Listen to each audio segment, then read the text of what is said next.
Hello, আসসালামু আলাইকুম। কি অবস্থা সবার? কেমন আছেন?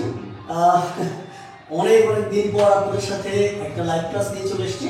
সো ঝটপট একটু সবাই কমেন্ট করে জানান কে কোন জায়গা থেকে দেখছেন আমাকে এই মুহূর্তে, এবং অবশ্যই আমাদের লাইভটি একটু শেয়ার করে দেবেন। বেশ কয়েকজন বন্ধুকে একটু মেনশন করে দেবেন যাতে করে তারা ক্লাসটা মিস না করে এবং তারা ক্লাসটা থেকে উপকৃত হয়।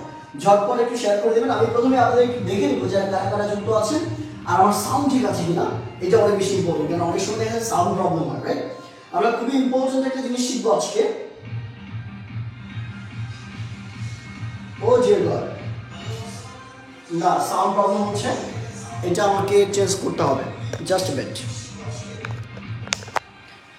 হ্যাঁ, আই গেস এখন ঠিক আছে।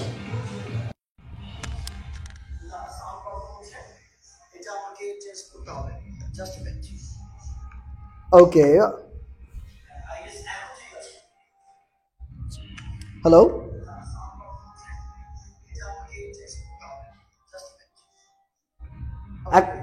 হ্যাঁ এখন ঠিক আছে। ওকে, সো প্রথমে একটু বলে রাখি, এটা হচ্ছে কশন।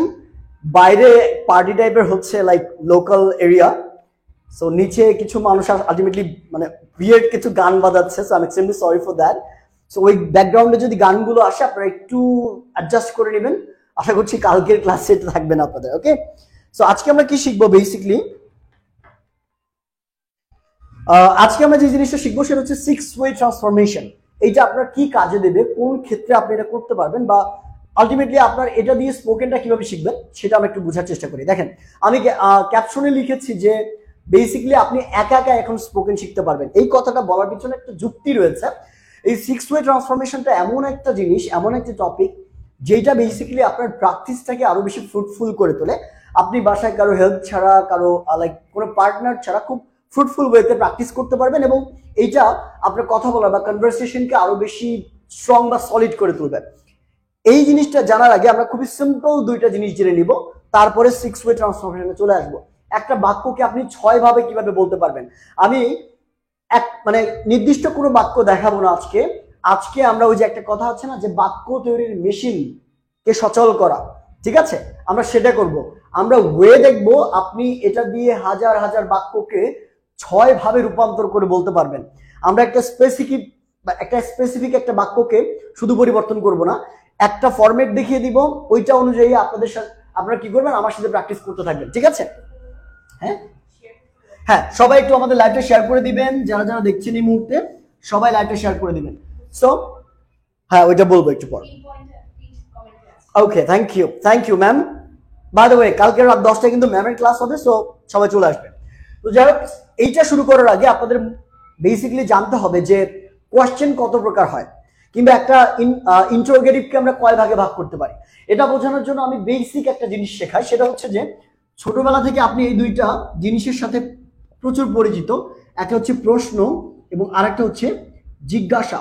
প্রশ্ন কিংবা জিজ্ঞাসা, এবার অডিয়েন্সের কাছে প্রশ্ন বা কিংবা জিজ্ঞাসা হচ্ছে এই দুইটার মধ্যে আদৌ কোনো পার্থক্য আছে কিনা। আপনার কি মনে হয়, একটু কমেন্ট বক্সে ঝটপট বলে ফেলবেন যে প্রশ্ন এবং জিজ্ঞাসা এই দুইটার মধ্যে কোনো ডিফারেন্স আছে কিনা, কোনো পার্থক্য আছে কিনা। এই দুইটা জিনিস দিয়ে আমরা খুব ইন্টারেস্টিং কিছু ফ্যাক্ট দেখবো। ম্যাম হ্যাঁ, ওকে। সো প্রশ্ন এবং জিজ্ঞাসার মধ্যে কোনো পার্থক্য আছে কিনা একটু ঝটপট কমেন্টে বলে ফেলবেন। এই ফাঁকে আমি একটু বলে নিই, আপনারা ততক্ষণ কমেন্ট করতে থাকুন। সেটা হচ্ছে যারা একদমই শুরু থেকে স্পোকেন শিখতে চান, আপনাদের জন্য কিন্তু আমাদের অনর্গল ইংলিশ, যেটা অনেক ফেমাস একটা কোর্স, এইটার 8ম ব্যাচ আমরা লঞ্চ করে দিয়েছি অলরেডি। ভর্তি চলছে, ভর্তি শুরু হয়েছে। আপনারা চাইলে আমাদের পেজে মেসেজ করেও ভর্তি ইনফরমেশন নিতে পারবেন, অথবা কেন আসছে না। ওকে, সো যা বলছিলাম আর কি, সো আমাদের পেজে মেসেজ করে কিন্তু ইনফরমেশন নিতে পারবেন, অথবা এই আমাদের লাইভটার একদম কমেন্টে দেখেন পিন পোস্টে দেওয়া আছে বা পিন করা আছে, সেখান থেকে ইনফরমেশন নিয়ে আমাদের কোর্সে কিন্তু ভর্তি হতে পারবেন, ঠিক আছে? আমি এটা ওয়াইফাইটা একটু চেক করে নিই। ওকে, সো একটু কমেন্টগুলো আপনাদের দেখে নিব যে কার কার কে কে সঠিক উত্তর দিয়েছে, বা আলটিমেটলি আপনাদের ওপিনিয়ন কি, প্রশ্ন এবং জিজ্ঞাসার মধ্যে কোনো পার্থক্য আছে কিনা। ওকে, আমার লাইভ কি চলছে আদেও? ইয়েস।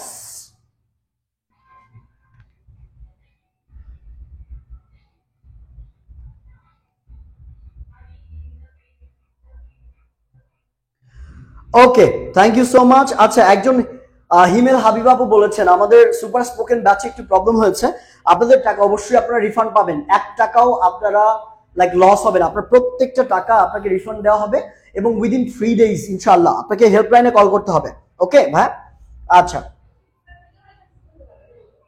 হ্যাঁ, why the audience is just 150? ওকে, আচ্ছা প্রশ্ন জিজ্ঞাসার মধ্যে কোনো পার্থক্য আছে কিনা একটু বলেন তো ঝটপট। আছে, নমস্কার ভাইয়া, শ্রাবন্তী পাল বলেছেন হ্যাঁ আছে স্যার, সাউন্ড ক্লিয়ার আছে এখন। Okay, thank you so much. Karimganj থেকে দেখছেন, বাসুচাক মামকে দেখছেন, সবাই শেয়ার করে দাও, বন্ধুদের মেনশন করে দাও। Thank you জুবার Ahmed. ওকে, তো এই দুইটার মধ্যে রাত এবং দিন তফাৎ রয়েছে, রাত এবং দিন তফাৎ রয়েছে, কিরকম একটু খেয়াল করে দেখেন। আমরা প্রশ্ন এবং জিজ্ঞাসার মধ্যে তফাৎটা দেখবো একটা উদাহরণ দিয়ে। উদাহরণটা কিরকম একটু খেয়াল করে দেখেন। যেমন আমি যদি বলি যে তুমি কি ইংরেজিতে কথা বলতে পারো, ইংরেজিতে কথা বলতে পারো, উত্তরটা কি হতে পারে আমাকে বলেন তো। প্রবাবল উত্তরটা হতে পারে ইয়েস অথবা নো। আর এই বাক্যটাকে যদি, এই প্রশ্নটাকে যদি আমি একটু ঘুরিয়ে বলি এরকম, দেখেন তো, কে ইংরেজিতে কথা বলতে পারে, কথা বলতে পারে। এই বাক্যের ক্ষেত্রে দেখেন তো, এই কোশ্চেনের ক্ষেত্রে দেখেন তো আমরা উত্তরটা ইয়েস বা নো দ্বারা দিতে পারছি কিনা। ইয়েস বা নো দ্বারা অ্যান্সার দেয়া যায় না। কে ইংরেজিতে কথা বলতে পারে, উত্তর হলো হ্যাঁ কিংবা না, হয় একটাও হয় না। দ্যাট মিনস এই দ্বিতীয় প্রশ্নের উত্তর দিতে গেলে বা দ্বিতীয় জিজ্ঞাসার উত্তর দিতে গেলে আমাদের ইয়েস বা নো দ্বারা হচ্ছে না, কমপ্লিটলি একটা বাক্য বলতে হবে। অর্থাৎ আমি ইংরেজিতে কথা বলতে পারি, কিংবা আমার বাবা ইংরেজিতে কথা বলতে পারে, বা আমার শিক্ষক ইংরেজিতে কথা বলতে পারে, এরকম হতে পারে। কিন্তু প্রথমটার ক্ষেত্রে আপনি ইয়েস নো দিয়ে অ্যান্সার দিতে পারছেন। এই কারণেই বেসিকলি এই যে ইয়েস নো, যেই ইন্টারোগেটিভ গুলোর অ্যান্সার আপনি শুধু ইয়েস বা নো দ্বারা দিতে পারবেন, এগুলোকে বলা হয় কি, এগুলোকে বলা হয় জিজ্ঞাসা। কি বলা হচ্ছে, জিজ্ঞাসা। আর যে ইন্টারোগেটিভ গুলোর অ্যান্সার আপনি কমপ্লিট একটা উত্তর দিতে হবে, কমপ্লিট একটা বাক্য বলতে হবে, শুধুমাত্র ইয়েস বা নো দ্বারা দিতে পারবেন না, এগুলোকে আমরা বলবো কি, প্রশ্ন। এখন এই দুইটা কেন বোঝালাম, এই দুইটার মধ্যে কেনই বা পার্থক্য আমাদের জানতে হবে সেটা একটু বোঝার চেষ্টা করি। এখানে ইন্টারোগেটিভের দুইটা প্রকারভেদ রয়েছে, সেটা হচ্ছে যেই ইন্টারোগেটিভ গুলাকে ইয়েস বা নো দ্বারা অ্যান্সার করা যায় তাদেরকে বলা হয় ইয়েস নো কোশ্চেন। কি বলা হয়, ইয়েস নো কোশ্চেন। আর যেগুলোর উত্তর হ্যাঁ বা না দ্বারা দেয়া যায় না তাদেরকে বলা হয় ইনফরমেটিভ কোশ্চেন। ইনফরমেটিভ কোশ্চেন, কিংবা এটার আরেকটা নাম আছে which is the WH question. WH question, এই দুইটা জিনিস এবং 6 ওয়ে ট্রান্সফরমেশনে এই দুইটা জিনিস আমাদের মূলত লাগবে। একটা হচ্ছে ইয়েস নো কোশ্চেন আপনি কিভাবে তৈরি করবেন, আর একটা হচ্ছে ইনফরমেটিভ কোশ্চেন আপনাকে কিভাবে তৈরি করতে হবে। এই দুইটা জিনিস খুবই দরকার। ওকে,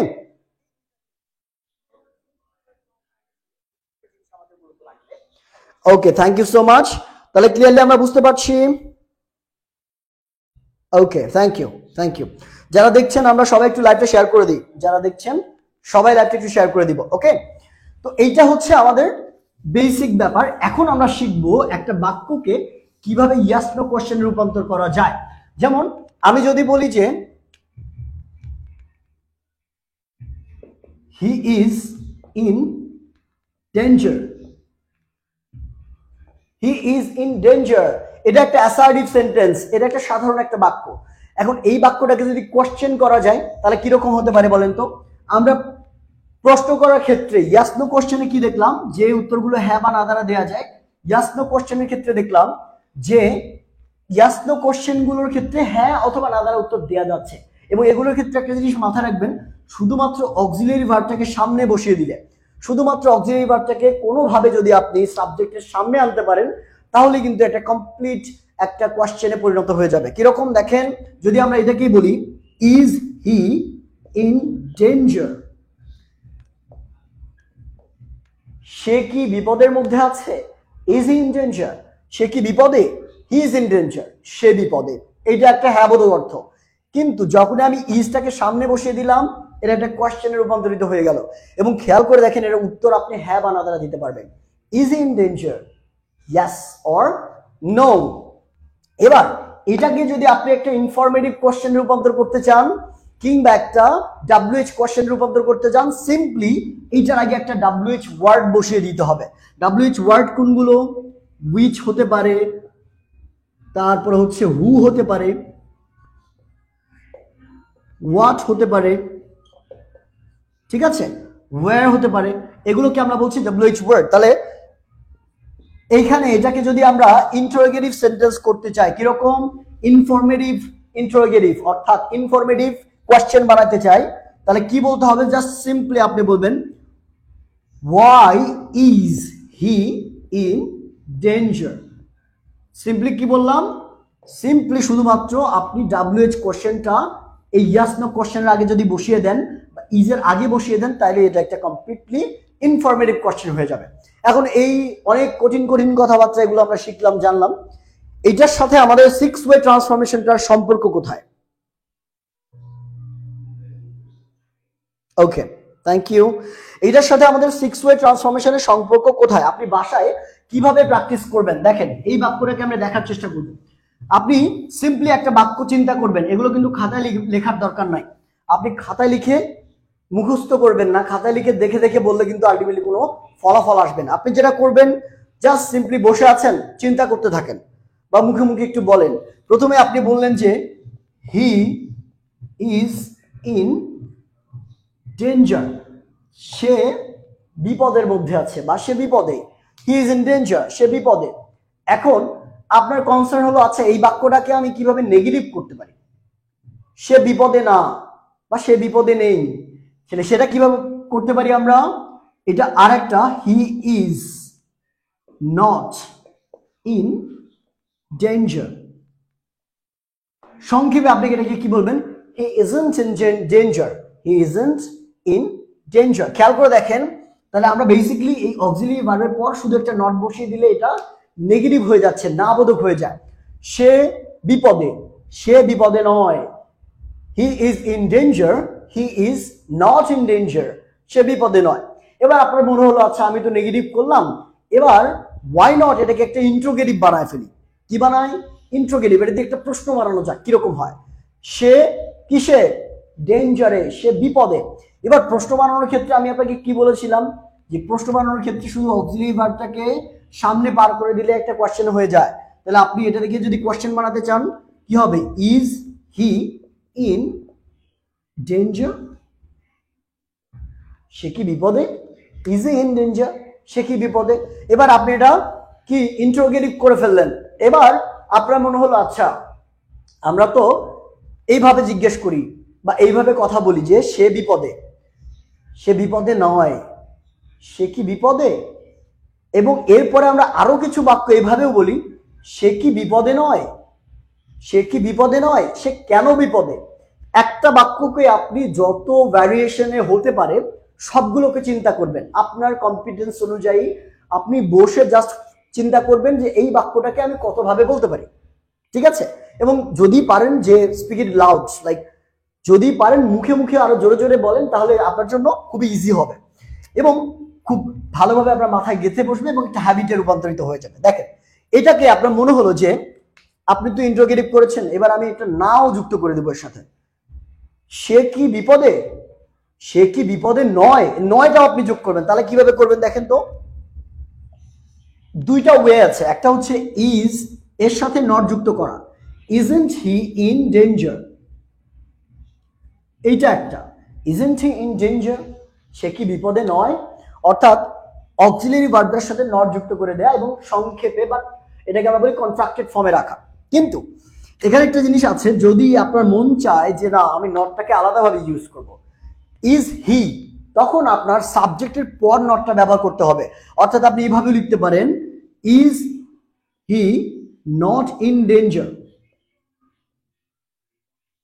আপনি এইভাবে লিখতে পারেন, নটটাকে হি বা সাবজেক্টের পরেও লেখা যাবে। সেক্ষেত্রে কিন্তু আপনি শর্ট ফর্ম লিখতে পারবেন না, কমপ্লিট ফর্ম লিখতে হবে। তাহলে আপনি আইদার এভাবে বলতে পারেন, ইজন্ট হি ইন ডেঞ্জার, অথবা is he not in danger, সে কি বিপদে নয়। ওকে, কয়টা হলো খেয়াল করে দেখেন। 1 2 3 4। এবার এইটাকে আমরা আরেকটু ভাবে টুইস্টেড ওয়েতে বলতে পারি না?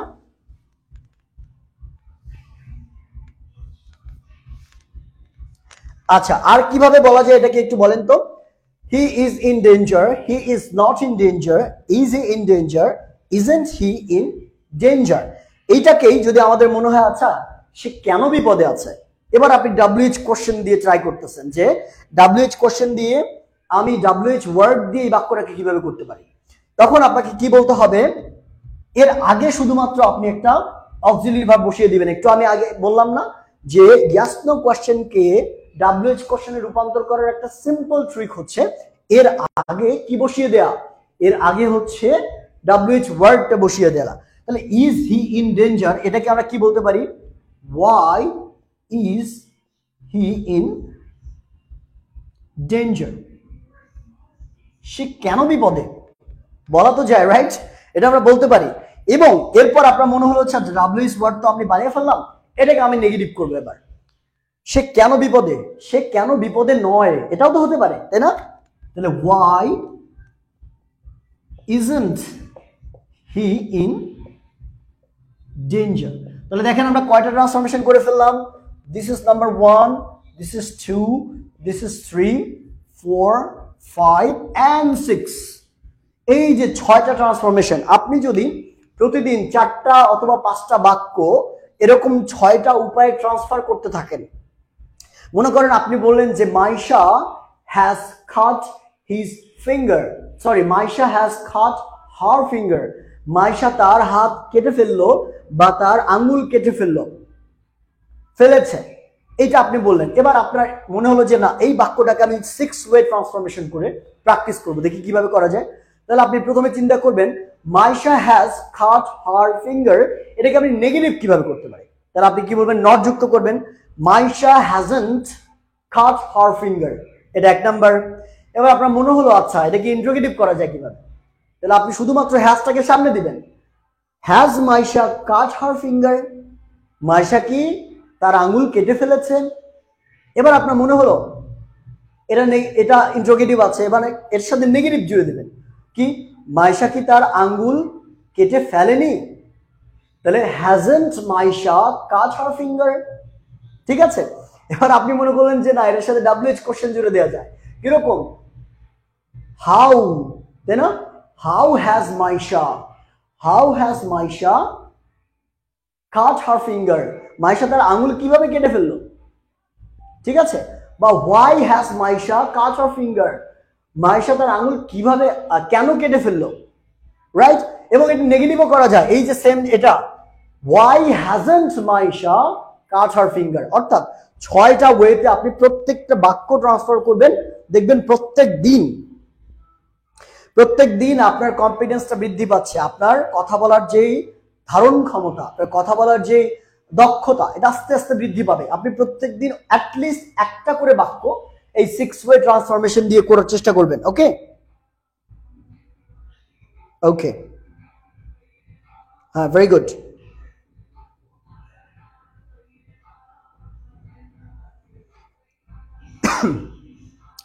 ক্লিয়ারলি আমরা বুঝতে পেরেছি, কোনো সমস্যা আছে এটুকুতে, কোনো প্রবলেম আছে একটু কমেন্টে জানাতে হবে। যারা স্পোকেন শুরু থেকে শিখতে চান, একদম জিরো থেকে শিখতে চান, তাদের জন্য বেসিক্যালি আমাদের একদম অনর্গল ইংলিশের 8ম ব্যাচ লঞ্চ হয়েছে, ভর্তি এখন চলছে, ভর্তির ডিটেলসটা কমেন্টে দেওয়া আছে, আপনি যদি খুঁজে না পান আমাদের পেজে মেসেজ করলেও হবে, আমরা একদম শুরু থেকে আপনাকে ধরে ধরে শেখানোর চেষ্টা করব। এবং এখানে 45টা ক্লাস হবে, টোটাল 45টা ক্লাসই হবে লাইভে, এবং আপনি টিচারের সাথে লাইভে প্র্যাকটিস করার সুযোগ পাবেন, ডিরেক্টলি আপনার সাথে টিচার কথা বলবে ইংলিশে এবং প্র্যাকটিস করবে, এই সুযোগ কিন্তু আমাদের এই ব্যাচটাতে রয়েছে। ওকে, আচ্ছা, তাহলে কি হবে, আমরা আগামীকাল ঠিক রাত 10টায় মিম ম্যামের ক্লাস করব, সবাই কিন্তু চলে আসবেন। 6 ওয়ে ট্রান্সফরমেশন নিয়ে আর কোনো সমস্যা আছে কারো? আমার মনে হয় যে সবাই ভাবে আপনি ট্রান্সফরমেশন করতে পারবেন, প্রতিদিন বাসায় ভাবে চেষ্টা করবেন, ঠিক আছে। আরেকটা ভোকাবুলারি ট্রিক আপনাদের একটু বলে দিই, আপনাদের অনেক সময় আপনারা মনে করেন যে আমি এনাফ ভোকাবুলারি জানি না, আমি শব্দ বুঝতে পারি না, জানি না আলটিমেটলি কিভাবে এগুলোকে আয়ত্ত করতে হয়, আমার মুখস্থ থাকে না, আমি ব্যবহার করতে পারি না। শব্দ আয়ত্ত রাখার কিছু টেকনিক আছে, তার মধ্যে একটা টেকনিক হচ্ছে অ্যাফিক্স ব্যবহার করা। কি বললাম আমি? এটা হচ্ছে ভোকাবুলারি একটা part, vocabulary use of affix. Affix কথার অর্থ কি? অ্যাফিক্স কথার অর্থ হচ্ছে সাফিক্স প্লাস প্রিফিক্স, এই দুইটা জিনিস মিলে হয় অ্যাফিক্স। এই দুইটা একসাথে থেকে বলা হয় অ্যাফিক্স। সাফিক্স বা প্রিফিক্স সম্পর্কে যাদের ধারণা নাই তাদেরকে আমি বলছি, একটু পরেই বুঝতে পারবেন। যেমন আমরা বলি না অ্যাক্টিভ, অ্যাক্টিভ এটা একটা র শব্দ, তাই না? এটাও র শব্দ না, বেসিক্যালি অ্যাক্ট হচ্ছে একটা র শব্দ। অ্যাক্ট এটা একটা র শব্দ, তাহলে অ্যাক্ট মানে কি? অভিনয় করা, তাই না? এর সাথে যদি আপনি IVE যুক্ত করেন তাহলে কি হয়ে যায়? অ্যাক্টিভ। এই যে পরবর্তী যে অংশ, একটা শব্দের পরে একটা অতিরিক্ত অংশ যে যুক্ত করলেন না, এটাকে বলা হয় সাফিক্স। সাফ মানে পিছনে, একটা শব্দের পিছনে যদি অতিরিক্ত কোনো একটা অংশ যুক্ত করে তার অর্থ পরিবর্তন করে ফেলেন তখন তাকে সাফিক্স বলে। সেম জিনিসটা যখন সামনে বসে অর্থ পরিবর্তন করে তখন তাকে প্রিফিক্স বলে। যেমন আপনি বললেন যে অ্যাক্টিভ, এটাকে যদি আমি এভাবে করি ইনঅ্যাক্টিভ, ইনঅ্যাক্টিভ, তাহলে ইনটা সামনে বসাইলাম, অর্থ পরিবর্তিত হয়ে গিয়েছে। এইটা হচ্ছে প্রিফিক্সের ব্যবহার। তার মানে এই শব্দটার মধ্যে সাফিক্স এবং প্রিফিক্স দুইটারই ব্যবহার আছে, তাহলে আমরা বলতে পারি এটাতে অ্যাফিক্সের ব্যবহার আছে। এখন ভোকাবুলারিতে এটা কিভাবে কাজে লাগবে বা আপনি কিভাবে ইউজ করতে পারবেন, ঠিক আছে? ভোকাবুলারিতে আপনি কিভাবে ইউজ করতে পারবেন একটু খেয়াল করে দেখবেন। দেখেন এই সাফিক্স প্রিফিক্স ব্যবহার করে কিন্তু প্রচুর শব্দ মেক করা যায়। যেমন আমি অ্যাক্টিভের কথাই বললাম, অ্যাক্ট মানে হচ্ছে অভিনয় করা, এর অর্থ আপনি জানেন, তাই না? এবার কি করলেন, আপনার মনে রাখার সহজ উপায় IVE যুক্ত করে দিলে এটা কি হয়ে যায়? সচল। অ্যাক্টিভ মানে হচ্ছে সচল, অ্যাক্টিভ সচল। এর সামনে যদি ইন ব্যবহার করি আমরা, ইনঅ্যাক্টিভ সচল নয়, যেটা বন্ধ অবস্থায় রয়েছে, সচল নয়, ইনঅ্যাক্টিভ। এবার এটাকে যদি আমি বলি যে অ্যাক্টিভ, এর সাথে LY যুক্ত করি, অ্যাক্টিভলি সচল উপায়ে বা সচল ভাবে, ঠিক আছে? এবং এটার সাথে আমরা আরো ভাবে অ্যাক্টিভিটি বলতে পারি। অ্যাক্টিভিটি মানে কার্যক্রম, অ্যাক্টিভিটি মানে কার্যক্রম। ইনঅ্যাক্টিভলি হয় না? ইনঅ্যাক্টিভলি মানে অসচল ভাবে, মানে বদ্ধ অবস্থায়, এরকম বলি। একটা শব্দ যেমন আমরা বলি না কমফোর্ট, এটা বেসিক্যালি কি হবে? যদি কমফোর্ট, কমফোর্ট, কমফোর্টেবল, কমফোর্টেবল। দেখেন কমফোর্ট, কমফোর্ট এর সাথে যদি আমরা ABLE লাগাই কমফোর্টেবল হয়ে যায়, এর আগে যদি আন লাগাই আনকমফোর্টেবল হয়ে যায়, আনকমফোর্টেবল। খেয়াল করে দেখেন এই সাফিক্স প্রিফিক্স দিয়ে আপনি যখন ভোকাবুলারি পড়বেন, এগুলো কিন্তু পড়তে হবে, না পড়লে মাথায় এমনি এমনি আসবে না, ঠিক আছে? যখন আপনি ভোকাবুলারি একটা দেখবেন, ধরেন আপনি অ্যাক্ট সম্পর্কে জানেন বা বইয়ে দেখলেন যে অ্যাক্ট মানে হচ্ছে অভিনয় করা, এবার আপনি চিন্তা করবেন যে এর সাথে আর কি কি লাগাইলে কি কি অর্থ প্রকাশ করতে পারে। অ্যাক্টের আগে কি লাগাইলে কোনো কিছু লাগানো যায় কিনা, অ্যাক্টের পিছনে কিছু লাগানো যায় কিনা, আগে এবং পিছনে এই অংশটা লাগালে এর অর্থ কিরকম হতে পারে। আপনি চাইলে ইন্টারনেটের হেল্প নিতে পারেন, ইউটিউবের হেল্প নিতে পারেন। তবে যে কয়টা শব্দ আপনি অলরেডি জানেন সেই শব্দগুলোর আগে পিছে এটা ওটা লাগিয়ে চেষ্টা করে দেখেন, দেখবেন অনেক শব্দ ভান্ডার আপনার এনরিচ হতে থাকবে আস্তে আস্তে। ক্লিয়ার? বুঝতে পারছি আমরা? কমফোর্টেবলি, হ্যাঁ, very good. Necessary, unnecessary, very good. Need, needful, needy, needless, এরকম হতে পারে। নিডি আছে না, নিড শব্দটা দেখেন NEED, নিড, এটাকে আমরা কি করতে পারি? এটা হতে পারে নিডি, ওয়াই যোগ করে দিলে হয়ে যায়। নিড মানে কি? দরকার বা প্রয়োজন। নিডি মানে কি? নিডি মানে এমন কিছু ব্যক্তি বা পার্সন যারা স্বার্থপর, স্বার্থপর। নিডি মানে কি? স্বার্থপর। এরপর আমাদের রয়েছে বা সেলফ, যেটাকে আমরা বলি, ওইটাও স্বার্থপর। So need, needy. এরপর আমরা এটাকে বলি নিডফুল, মানে কোনো কিছু দরকার রয়েছে এরকম। তারপর নিডলেস, এরকম হয় না? একটা শব্দকে কিন্তু আমরা অনেক ভাবে রূপান্তর করতে পারি, ঠিক আছে? Needed, exactly, needed. তরঙ্গ বলেছেন নিডেড।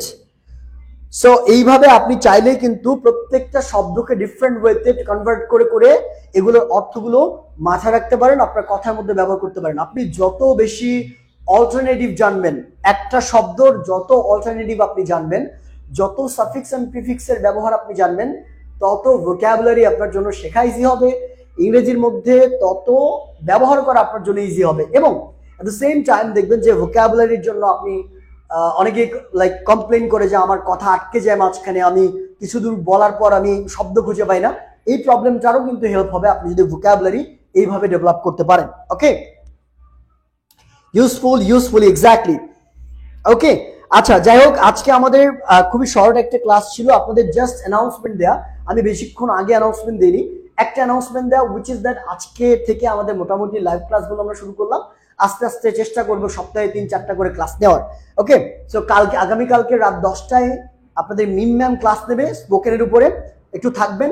আর লাস্টলি যাওয়ার আগে, আজকে ক্লাসটা আমরা এখানেই রাখবো, খুব বেশিক্ষণ থাকবো না, লাস্টলি যাওয়ার আগে বলি আমাদের স্পোকেন ইংলিশ যারা একদম শুরু থেকে শিখতে চান তাদের জন্য কিন্তু আমাদের অনারেবল ইংলিশ খুবই ফেমাস একটা কোর্স, যেখানে অলরেডি 7টা ব্যাচ আমরা শেষ করে ফেলেছি, 8ম ব্যাচ লঞ্চ হয়েছে, এই 8ম ব্যাচে ভর্তি শুরু হয়েছে এবং ক্লাস শুরু হবে আগামী মাসের 5 তারিখ মানে 5ই এপ্রিল থেকে। ভর্তি ডিটেলসটা আমরা কমেন্ট বক্সে দিয়ে দিচ্ছি, আপনি দেখেন কমেন্টে আছে। এছাড়াও যদি আরো কোনো কোয়েশ্চেন থাকে বা আপনি যদি কমেন্টে খুঁজে না পান, সেক্ষেত্রে আমাদের পেজে মেসেজ করতে পারেন, এবং ইনফরমেশন গুলো দেখার পর আপনার কোর্সটা আসলেই অনেক ভালো হবে, অনেক হেল্পফুল হবে আপনার জন্য। একটু ঝটপট দেখে ভর্তি হয়ে যান যারা একদমই শুরু থেকে শিখতে চান।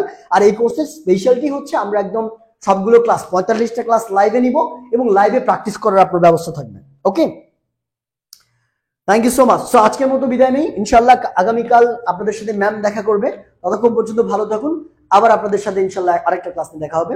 আল্লাহ হাফিজ।